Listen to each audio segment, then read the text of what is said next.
ఏమంటే అల్లుడు గారు వచ్చారు మా ఇంటికి. న్యూ ఇయర్ కొద్దిగా ముందుగానే మొదలైంది మా అందరికి.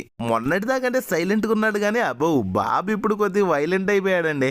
ఎత్తుకుంటేనేమో మూతే మూతే పల కొడతాడు, దింపితేనేమో ఎత్తుకుందాకా వదిలిపెట్టడు. కానీ టైమింగ్ లో ఏమాత్రం తేడా లేకుండా 5ంటికే లేపేస్తున్నాడు అందరినీ. సరే పాకడానికి ఏమైనా ట్రై చేస్తాడేమంటే డైరెక్ట్ గా నిలబడతాను, పాకడం ఏంటి అది స్కిప్ అంటున్నాడు. అది కాదు నాన్న, స్కూల్కి వెళ్ళిన తర్వాత కాలేజీకి వెళ్ళాలంటే స్కూల్ వద్దు నాకు, డైరెక్ట్ కాలేజీ అంటాడు. మరి సర్లే సరదాగా పొద్దున కాసేపు వాకర్లో వేస్తే అటు ఇటు తిరుగుతాడు కదా అని ఏసి అలా ఏమరపాట్లో ఉన్నామా, లగెత్తరు అంటాడు. వెంటనే మెట్లు ఎటున్నాయి అటు సైడ్, లేదా గోడ ఎటుంది అటు సైడ్ వెళ్ళి గుద్దుకోవడమే.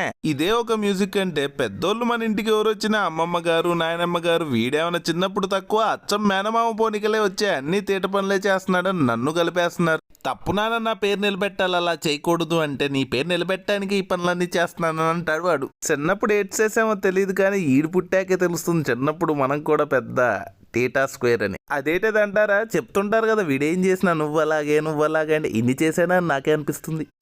చాలా ప్రౌడ్ మూమెంట్ ఇది. ఈ ప్రౌడ్ మూమెంట్లోనే మీరు మన ఛానల్ని సబ్స్క్రైబ్ చేసి, నచ్చితే వీడియో లైక్ చేసి, నచ్చితే మీ ఫ్రెండ్స్ కూడా షేర్ చేయండి. Thank you.